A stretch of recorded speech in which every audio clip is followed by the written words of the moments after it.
दोस्तों नमस्कार। मैं आपको बहुत ही प्रेरणादायक कहानी आज सुनाने जा रहा हूँ। ध्यान से सुनेगा, आपके जीवन में बहुत ही काम आने वाला है।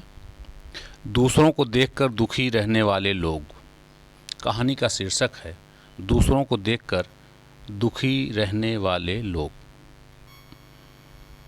एक बार की बात है, एक कौवा बहुत ही दुखी रहता था। वह एक पेड़ पर बैठकर रो रहा था। उसी पेड़ के नीचे एक बौद्ध भिक्षु बैठे थे। भिक्षु ने पूछा, तुम रो क्यों रहे हो?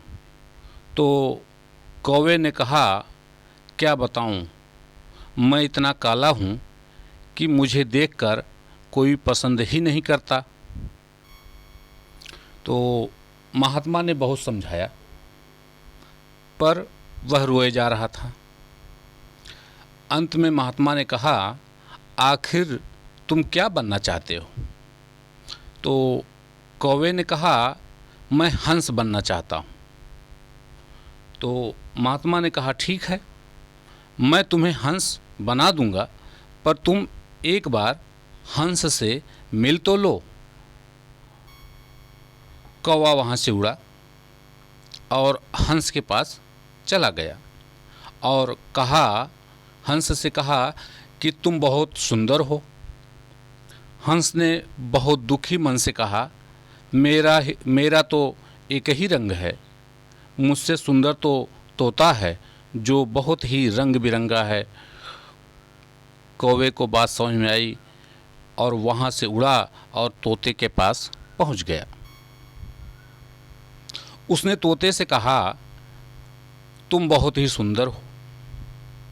तोता भी बहुत दुखी मन से कहा, मैं कहाँ सुंदर हूँ, मुझसे सुंदर तो मोर है जो कि बहुत ही रंग बिरंगा और बहुत ही सुंदर है। अब फिर कौवा वहाँ से उड़ा और वहाँ से उड़कर ढूंढते ढूंढते मोर को पहुँच गया चिड़ियाघर। उसने मोर से कहा, भाई तुम तो बहुत ही सुंदर हो। मोर भी बहुत दुखी मन से कहा, यही सुंदरता मेरे जी का जंजाल है। इसी सुंदरता के कारण मैं चिड़ियाघर में बंद हूँ। मेरे पास कोई भी आज़ादी नहीं है। काश मैं तुम्हारी तरह होता तो कहीं भी आज़ादी से घूम सकता था, मौज मस्ती कर सकता था। कौवे को पूरी बात समझ में आ चुकी थी। वह वहाँ से उड़ा और महात्मा जी के पास गया और कहा, हे महात्मा जी, मैं जैसा भी हूँ ठीक हूँ।